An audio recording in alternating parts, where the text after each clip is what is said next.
Hello കൂട്ടുകാരി, നമുക്കിന്ന് ഒരു ഇലയട ഉണ്ടാക്കിയാലോ? ഉണ്ടാക്കുന്ന രീതി ഞാൻ കാണിച്ചു തരാം.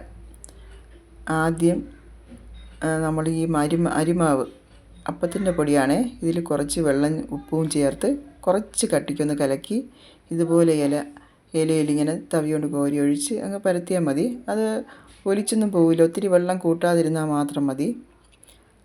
അതിന് ശേഷം ഞാൻ നേരത്തെ വീഡിയോ എടുക്കാൻ അല്പം താമസിച്ചു പോയി.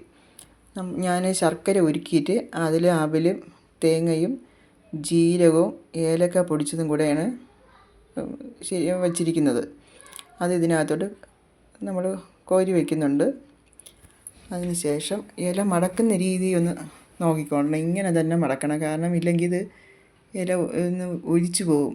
അകത്തുള്ള നമ്മൾ ഈ മാവുണ്ടല്ലോ, ഈ രീതിക്ക് തന്നെ മടക്കി വെച്ച് കഴിഞ്ഞാൽ ഇത് ഒലിച്ചു പോകുന്നില്ല.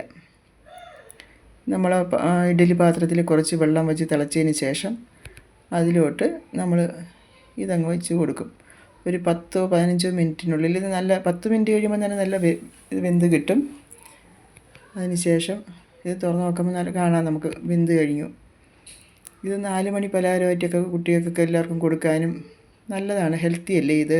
ഇനി നമുക്കൊന്ന് തുറന്ന് നോക്കാം. ഇത് തുറക്കുമ്പം നമുക്ക് കാണാൻ പറ്റും, നല്ല സോഫ്റ്റായിട്ടിരിക്കും. കണ്ടോ? നല്ല